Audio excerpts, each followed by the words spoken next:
시청자 여러분 안녕하십니까. 파워피플의 진행자 배종호입니다. 대한민국을 움직이는 파워피플을 직접 만나서 중요 국정 현안과 그들의 성공 스토리를 알아보는 배종호의 파워피플. 오늘은 CBS 기자 출신으로 요즘 평론계에서 맹활약을 하고 계시는 장윤미 변호사님을 모셨는데요. 장 변호사님은 민변 언론위원회 그리고 또 언론중재위원, 여성 변호사에서 공보위원으로도 활약하고 계신데요. 오늘은 검찰 사유화 문제라는 이걸 주제로 해서 깊숙한 얘기를 나눠보도록 하겠습니다. 변호사님 안녕하세요. 네, 안녕하세요. 아이고 바쁘신데 오늘 이렇게 귀한 시간 내주셔서 감사드리고요. 초청해 주셔서 제가 감사드립니다. 네, 감사드립니다. 자, 최근까지만 해도 시대적 과제 하면 이제 검찰 개혁 이 문제가 늘 중심 과제였잖아요. 근데 왜 이 검찰 개혁의 문제가 시대적 과제의 중심에 자리 잡고 있는가요? 그렇습니다. 검찰은 사실상 수사기관의 최대 책임처이죠. 네. 헌법기관이고. 네. 그런데 불평부당하게 수사를 해왔는지에 대해서 국민적인 의구심이 네. 거치질 않습니다. 최근에 대표적인 게 김학의 전 법무부 차관 사건도 있었습니다. 그렇죠. 이 부분은 사실 비교적 명징한 이 뇌물을 수수했다는 증거들이 많았고 네. 심지어 검찰도 최종적으로는 기소를 했습니다. 네. 그렇지만 이미 시효가 다 도과한 상태였고 네. 그동안 상당히 많은 봐주기 또 덮기, 은닉 하는 그런 정황들이 검찰 내부에서 있었고 네. 그래서 최종적으로는 파기환송심에서 뭐 공소 기각이 된 부분이 있고 또 무죄를 받은 부분이 있어서 사실상 면책이 됐습니다. 법적으로. 네. 이것을 검찰이 어떻게 설명할 것인지 이거는 상징적인 하나의 예고 공수처가 출범하게 된 것에도 사실상 검찰이 내부에서 권력형 비리 내지는 내부자의 비위가 적발됐을 때 어떻게 처리해야 왔는지 이걸 동일하고 공정한 잣대로 임했는지에 대해서 상당히 많은 의구심이 있어서 이번이 또 대선 시즌이기도 하고 검찰총장 출신의 첫 대선 후보가 나왔으니까 그렇죠. 이 부분에 대해서 한번 짚고 넘어가는 것은 좀 의미가 있을 것 같다. 일단 우리 대한민국 정치사에서 검찰총장이 대선 후보로 직행한 적은 없었죠? 전례가 없고 네. 아마 이제 총선에 출마했던 검찰총장은 있었던 것으로 언론에는 나오고 있지만 이런 검찰총장이 바로 대선으로 직행한 전례는 없습니다. 이 이유는 사실 제가 검찰에 굉장히 오래 몸담았던 분들께도 여쭤봐도 이건 검찰이 망가질 것을 좀 우려하는 분들이 상당히 계세요. 검찰은 정치적인 중립성을 거의 생명과 같이 다루는 그런 기관입니다. 그런데 최고 수장이 바로 특정 정파의 대선 주자로 갔다라는 점에 대해서 검찰이 그럼 앞으로 수사를 할 때 정치적으로 아무런 의도가 설사 없다고 하더라도 그런 의혹의 시선에서 완전히 자유로울 수 있을 것인가? 윤석열 후보의 어떤 선택으로 인해서 이런 부분은 좀 분명히 존재하는 것 같습니다. 그러면 이제 말씀해 주시지만 다시 한번 정확하게 얘기하면 검찰총장 출신이 임기 도중에 대선 후보가 돼서 대통령 선거에 직행하면 무슨 문제가 있는 거죠? 일단 특정 정파로 갔죠. 그리고 본인은 검찰 내부에 있을 때는 절대로 정치할 의도가 없었다고 합니다.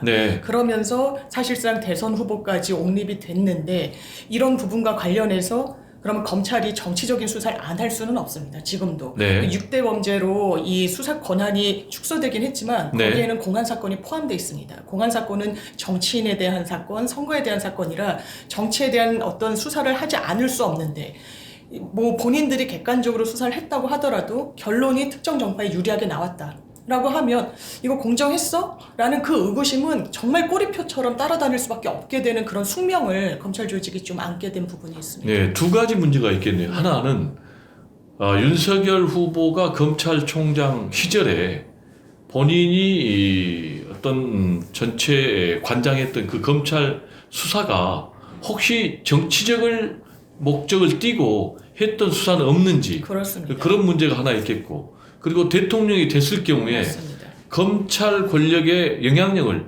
직접 행사할 이 두 가지가 우리가 좀 될 것 같은데 아무래도 그렇죠. 그렇다면 특정 정당에 몸을 담았는데 과연 공정하게 수사는 했을까라는 의문이 당연히 객관적으로 제기가 되는 거고 말씀하신 대로 대통령이 됐다라고 하면 관련해서 정치적인 사건에 대해서 입김이 과연 없을까? 라는 의문은 합리적으로 제기될 수밖에 없는 것 같습니다. 과거에 이제 우리 나라의 헌정사를 보면 특히 이제 노태우 정부 시절에는 네. 검찰공화국이다. 아, 그런 말이 많았죠. 예. 이런 이제 검찰의 흑역사가 자리 잡고 있는데 그렇다면 말씀하신 대로 지금 정치의 사법화가 우려되는 거 아니겠습니까? 맞습니다. 걸핏하면 뭐 정치적 쟁점을 고발해가지고 결국 이제 법정에서 결론 내는 그런 상황에서 윤석열 검찰총장 출신이 대통령이 된다면은 검찰이 이른바 알아서 기는 그런 일도 생길 수가 있겠네요. 사실 우려할 수밖에 없죠. 뭐 네. 박근혜 전 정부 때도 검찰을 굉장히 신뢰하고 네. 그리고 많이 중용을 했는데 그거 자체가 나쁘다기보단 정치 영역에서 풀어내야 될 부분을 너무나 사법적인 영역으로 넘기고 있는 게 저는 지금 정치권의 문제라고 생각을 하는데 그런 부분이 더 가속화되지 않을까라는 우려도 있고 그리고 검찰 출신은 그냥 수사를 했던 분들입니다. 어떤 정치 영역에서 종합적으로 사과하고 미래지향적인 어떤 부분에 있어서는 비교적 취약할 수밖에 없어요. 그럼 여러 이런 풀에서 중용을 해야 되는데 과연 그 부분이 가능할까? 평생을 검사로 사신 분의 본인이 믿을 수 있는 측근은 사실 검찰 인력이 제한돼 있다는 점도 좀 문제라고 생각합니다. 이제 우리가 차근차근 윤석열 후보의 검찰총장 시절 또는 뭐 특수부 검사 시절에 담당했던 수사의 공정성에 대해서 우리가 얘기를 해 나갈 것인데요. 대표적인 게 지금 조국 전 법무장관에 대한 네. 수사 아니겠습니까? 근데 언론 보도에 따르면은 조국 네. 앞으로 대통령 됩니까? 라는 그런 이제 질문도 했다고 지금 보도가 네. 되고 있거든요. 그렇다면 조국 전 법무장관에 대한 수사가 정치적 목적에 의한 수사가 아닌가라는 그런 의구심도 드는데요. 그런 의구심을 좀 제기할 수 있는 여러 정황들이 나오고 있죠. 지금 말씀해주신 부분처럼 본인이 정치적인 어떤 의지가, 권력 의지가 있었다면 뭔가 경쟁자로 보이는 사람에 대한 수사로 이 부분을 좀 가져가려는 부분이 과연 없었을까라는 부분이 또 하나가 있고 네. 또 하나는 김건희 씨가 그 7시간 녹취록에서 이렇게 이야기하는 부분이 있습니다.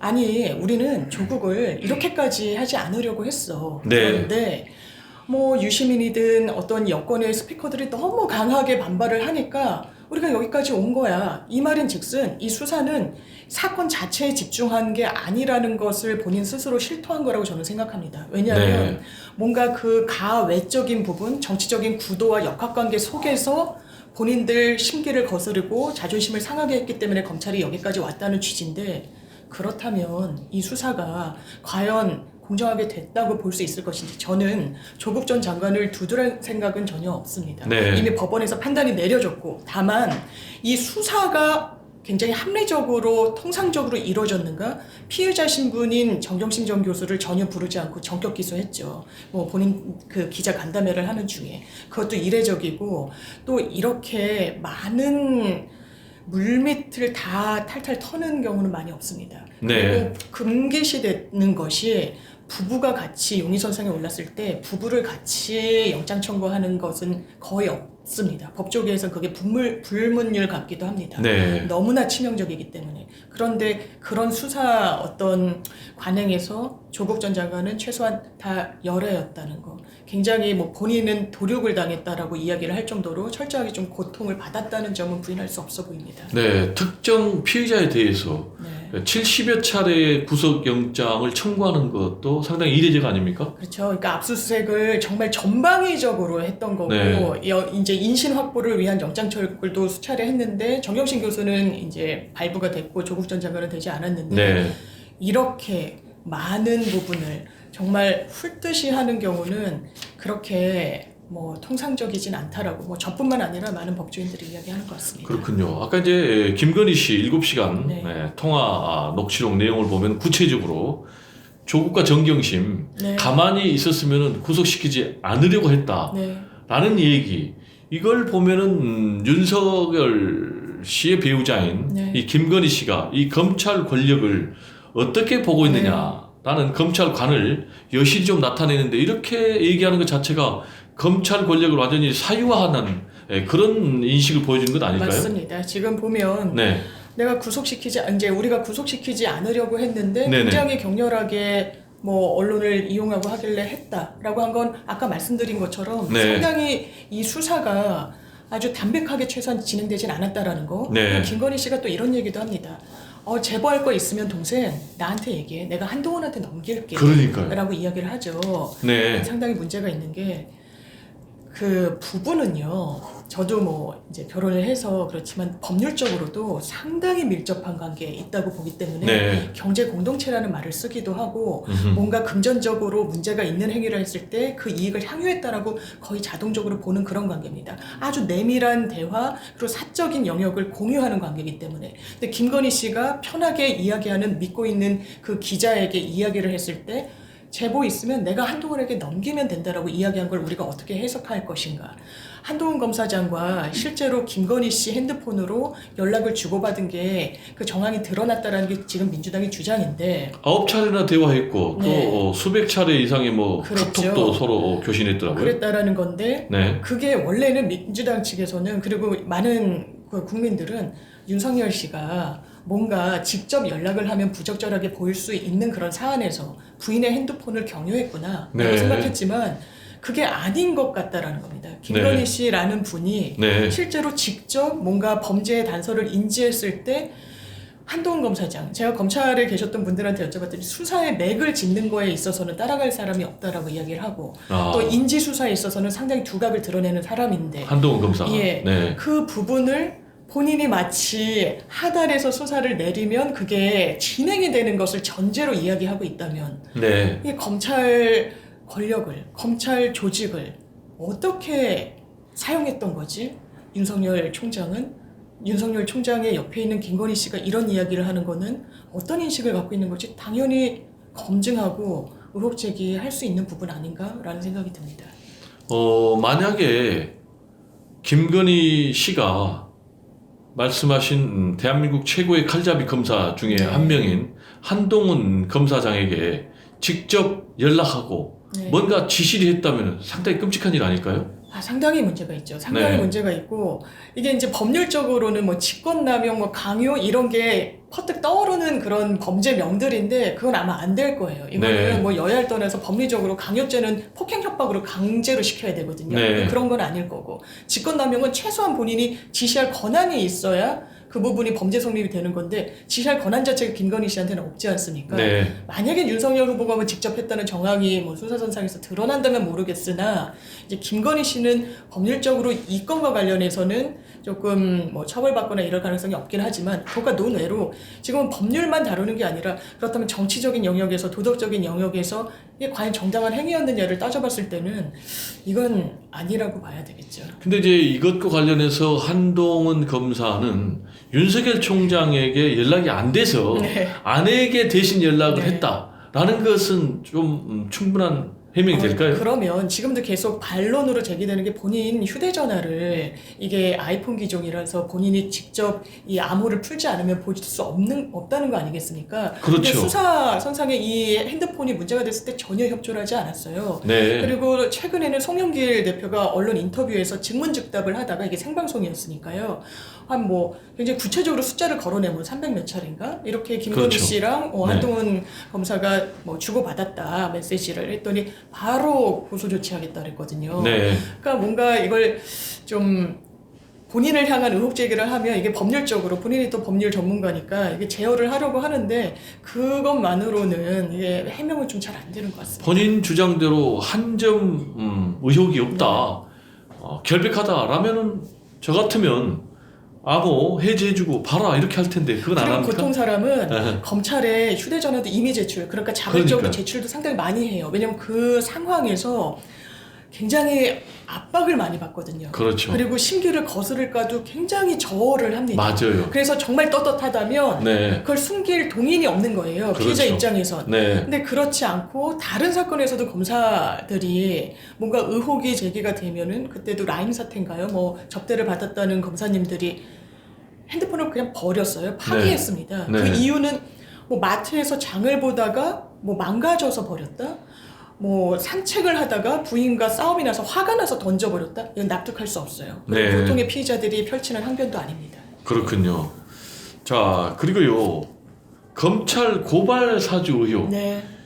이것도 어떻게 보면은 윤석열 후보자가 이 검찰을 사유물로 생각하는 그런 사건 아닌가요? 맞습니다. 이 고발 사주는요. 네. 지금 굉장히 좀 지지부진해지고 그렇죠. 사실은 윤석열 전 총장을 직접 겨냥할 수밖에 없는 그 구도상 그런 사건이었는데 고발장에 이런 내용이 담겨 있습니다. 윤석열 당시 총장과 네. 그 부인 그리고 장모와 관련된 의혹을 제기하는 뭐 유시민 전 이사장 그리고 최강욱 현재 이제 의원 같은 네. 경우에 이거는 총선에서 승리를 하기 위해서 없는 사실을 비방조로 이렇게 언론을 활용해서 이야기하고 있다. 네. 그럼 보통은요, 저희 이런 사건 의뢰를 받으면 변호사들은 이거 명예훼손으로 많이 이게 인터넷에 게시가 되면 정보통신망법상 명예훼손 아니면 네. 뭐 방송이나 뭐 기타 출판물 뭐 언론 인터뷰를 통해서 했으면 그냥 형법상 명예훼손으로 법리 구성을 하거든요. 네. 이 고발장은 그러지 않았어요. 네. 공직선거법상 뭔가 총선에서 이길 의도해서 악의적으로 했다라는 그 법률 조항을 거론했거든요. 네. 제가 이 다른 그 변호사님들도 인터뷰한 걸 봤는데 네. 이거는 상당히 공안 사건을 좀 다뤄봤던 검찰에서 법리 구성을 했던 하나의 정황으로 많이 거론이 됩니다. 네. 왜냐면 이걸 공안 사건화 해가지고 사건 고발장을 잘 접수하지 않거든요. 네. 그리고 고발장에 이 양식이 저희 당연히 있죠. 네. 그런데 검찰이 쓰는 그 특유의 또 양식들이 있어요. 네. 그 부분이 그대로 또 양식상 차용이 됐다? 이거 누가 썼냐? 검찰이 쓴 거 아니겠냐? 굉장히 네. 합리적 의심이 제기되는 부분이 있고 더 빼도 박도 못하는 증거라는 거는 사실 손준성 당시 수사정보정책관실의 검사가 이것을 김웅 의원에게 넘겼죠. 네. 이걸 텔레그램 메시지로 넘겼는데 뭐 아니라고 했어요. 네. 김웅 의원은 아니라고 했는데 일단 이게 검찰에서 수사를 하다가 공수처로 이첩이 됐는데 검찰에서 수사 방향을 딱 마침표를 찍은 거는 이건 위조가 된 게 아니다. 이건 텔레그램을 통해서 손준성이라는 사람에게서 김웅 전 의원에게 넘어간 것은 객관적으로 확인이 됐다라는 거였습니다. 네. 왜냐면 텔레그램에도 어떤 프로필 사진 같은 게 있는데 그게 특정해봤더니 손준성 검사였기 때문에 네. 그렇다면 손준성 검사가 이걸 자발적으로 했을 것인지 지시에 의한 것일지 그 부분을 공수처에서 규명하면 됐었던 문제입니다. 수사정보정책관실에는 검사가 많이 없습니다. 대검 바로 직속이고 검찰총장의 지근거리에서 보좌를 하는 눈과 귀의 이 역할을 한다라는 그런 조직이에요. 바로 위에 윗선이라는 건 대검 차장과 검찰총장밖에 없습니다. 그렇다면 이것이 윤석열 총장과 무관하게 됐을 것인지 제가 검찰에 굉장히 오래 고위직에 계셨던 분한테 한번 여쭤봤어요. 네. 이런 식으로 검사가 자발적으로 할 수 있습니까? 네. 두 가지 경우의 수가 있을 수 있다고 하더라고요. 위에서 지시를 했거나 자가발전식으로 충성 경쟁을 위해서 먼저 했을 것이나 그러나 이 후자의 경우라고 하더라도 총장에게 보고를 하지 않는 경우는 상상하기가 좀 어렵습니다. 그렇다면 이 윤석열 후보가 고발장과 관련해 지금 손준성 검사가 몸이 아프다, 뭐 8주간 최대치로 뭐 안정을 취해야 된다 이런 의사소견서를 내서 지금 지지부진한 것 같은데 이 부분도 명쾌하게 해명은 뭐 아니라고는 했지만 아니면 뭐 왜 아닌지 그때 그런 문건이 작성된 건 사실이기 때문에 어느 정도 진상조사는 했을 텐데 윤석열 후보가 알고 있는 진실과 팩트는 무엇인지 이거 국민 앞에 겸허하게 말씀드리고 평가받아야 되는 사안이 아닌가 저는 그렇게 생각합니다. 이 수사정보정책관이라는 자리는 검찰총장의 내밀한 명령만을 직접 수행하는 그런 자리 아닌가요? 보통은 어떤 풍문을 수집해가지고 네. 이 어떤 검찰총장을 보위하는 그런 자리다 보니까 네. 보고서도 올리고 어떤 상태를 파악하기도 하고 대검과 관련해가지고 이게 전반적으로 이 여론의 동향을 또 보고하기도 하고 그래서 눈과 귀 왜냐면 총장이 다 챙길 수는 없기 때문에 그런 직책에 있죠. 그러나 다만 그 부분은 공적 사안과 관련된 부분에 한정돼야 됩니다. 지금 그 수사정보정책관실에서 했던 것 중에 하나는 판사 사찰 문건도 네. 이미 행정법원에서는 굉장히 위법적이라고 결론까지 좀 내렸습니다. 네, 그렇죠. 지금 재판 계속 중이긴 하지만 네. 그래서 그럼 판사 사찰 문건을 왜 만드냐? 이를테면 울산 사건과 관련해서 그 재판장을 했던 모 부장 판사에 대해서는 뭐 가족 관계가 어떻고 성향이 어떻고 변호인 말을 잘 들어주는지 안 주는지 이런 것은요 사실 대검에서 수집할 이유가 하나도 없습니다. 그냥 공판부에서 어떤 그 판사의 재판 진행 방식과 관련해서 정보가 필요하면 공판부에서 그냥 정리를 하면 되는 거예요. 더 상위에 있는 대검에서 굳이 왜 그런 것들을 하는지 좀 이해가 안 되는 부분이 있고, 정치적인 의도가 없었다고 할 수 있을 것인지, 이게 통상적이었다라고 하는데 통상적이었다고 뭐 설명이 잘 해명되진 않습니다. 아까 말씀하신 게 이제 검찰 고발장과 관련해서 손준성 수사정보정책관이 직접 작성을 했다든지 과잉 충성했다 또는 이제 지시를 받았다든지 둘 중에 하나일 텐데 지시받지 않고는 알 수 없는 굉장히 내밀한 그런 내용들이 좀 문건에 담겨 있지 않나요? 그러겠죠. 아마 그 고발장에서도 이제 보통은 언론을 통해 가지고 한 부분이 주로 거론이 되고 있는데 이것을 총장을 비방해서 정치적인 뭐 이익을 얻을 것이었다, 이 부분은 좀 납득하기 어렵고, 또 하나는 그 당시에 손준성 검사가 관여했다라는 또 하나의 의혹을 받는 그 장모와 관련한 대응 문건은 굉장히 내밀한 정보가 들어있어요. 이게 어떤 부분이냐면, 어떤 부분이죠? 이게 장모가 지금 최근에 1심에선 유죄를 받고 항소심에서 무죄를 받은 그 요양급여를 부정 수급했다는 그 의혹이 있었지 않습니까? 그 부분이 또 촉발된 게 동업자 안모 씨란 사람이 등장을 합니다.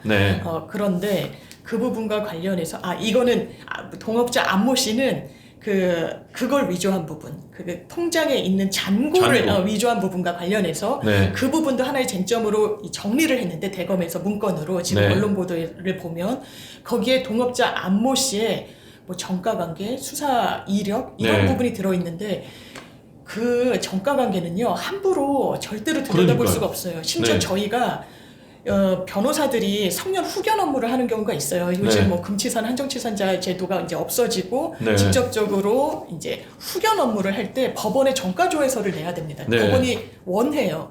근데 내 걸 내가 떼는데도 경찰이 법원에 내는 용도라고 이야기를 하면 떼주질 않습니다. 이걸 왜 제3자한테 정가 기록을 보여주냐고. 그 정도로 엄중하게 관리되는 게 정가조회인데, 그런 내용이 해당 문건에 들어있는 거예요. 이 사람의 인상을 나쁘게 해서 이런 전과자니까 당연히 거짓 해명을 하고 거짓 뭐 변소를 하고 있는 거다. 장모가 맞다라는 어떤 논리를 구축하기 위해서 사실 범법 행위를 했다라고 볼 수 있는 부분이 있고, 지금 해당 의혹을 제기한 그 세계일보 보도를 보면 누가 관련 판결문을 출력했는지 이런 부분까지는 특정이 돼 있다고 합니다. 이 판결문도 제3자가 보면은 너무나 내밀한 사적 정보가 많이 들어있어서 판사님들도요 내부적으로 볼 수는 있죠. 열람할 수는 있지만 열람하고 출력할 때 자기 부 사건이 아니면 누가 출력했는지가 정확하게 뜹니다.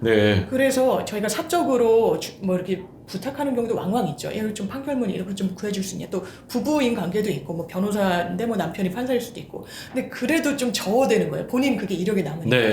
근데 이 대검 장모와 관련한 문건에 장모에게 유리한 무슨 판결문 같은 것을 딱 대검의 아무 개가 출력해봤다라고까지도 진전이 된 걸로 지금 나오는데, 왜 더 들여다보고 있지 못한가. 이것도 공수처에 지금 계류 중인 것으로 알고 있는데요. 좀 안타까운 부분이 있는 것 같습니다. 일단 판결문 관련해서 이걸 획득할 수 있는 국가기관은 법원, 그리고 검찰. 맞습니다. 경찰도 잘 안 될 것 같아요. 그런데 장모의 대응 문건을 작성하는데 법원 측에서 인발부될 수는 없을 것 같고, 그러면은 남은 것이 검찰이다 라고 우리가 압축이 될 것 같고, 그 다음에 전과 조회 기록과 관련해서도 검찰. 접촉을 이걸 이제 획득을 할 수 있는 데는 경찰 또는 검찰 그리고 당사자. 맞습니다. 근데 당사자가 안 했으니까 그러면 이것도 경찰이 했을까? 이것도 검찰밖에 없을 것 같은데. 맞습니다. 그럼 상당히 좀 압축이 되는 거 아닙니까? 압축이 되고 합리적으로 추려나가기가 어렵지가 않습니다. 이거는 누가 접근할 수 있는 단위가 누구지? 누구는 동인이 없고 누구는 그럴 리가 없으니 자기 전과조회를 선뜻 주는 리가 없으니까요. 다 제하고 나면 합리적인 의심을 받는 대상자가 추려지고 그 대상자가 많지도 않고 대검의 아주 특정 부서였는데 이걸 수사를 못한다? 뭐 공수처의 뭐 능력일 수도 있고요. 그렇군요. 자, 그럼 이제 윤석열 전 총장의 장모 대응 문건과 관련해서 이 문건을 활용하는 법도 또 있다면서요. 아, 그러니까요. 그건 어떤 내용인가요? 이게 대검 대변인이 네. 특정 기자에게는 뭐 문자를 보내기도 했고 문자. 본인들이 파악한 내용을 그리고 문건을 보여주기도 했다라는 거 아니겠습니까? 이른바 작물을 해명하는 문자가 네. 있는 거예요? 그렇다면 아니 대검은요. 총장은 보유할 수 있어요. 네. 그러나 총장의 장모를 보유할 수는 없습니다. 그렇죠. 예, 그래서도 안 됩니다. 네. 물론 뭐 가족 이슈의 언론 동향을 보는 게 총장과 무관하지 않았었기 때문이다라고 이야기할 수 있지만 저는 온당하지 않은 해명이라고 생각합니다. 이걸 지시해서 했다면 이런 부분은 총장이 지시할 수 있는 권한이 있다라고 보여지는 부분이 있으니까 직권남용 지금 그래서 계류 중으로 들여다보고 있는 부분이 있고 그냥 내부적으로 대응만 하고 여론 동향만 살필 의도였다면 기자들에게 보여줄 이유가 없어요. 네. 그렇다면 이것은 뭔가 여론전을 적극적으로 펼치기 위해서 만든 그런 용도의 문건이 아니었을까라는 합리적 의심도 분명히 제기되는 부분이 있습니다. 네, 그렇군요. 이번에는 뭐 대윤, 소윤 얘기 좀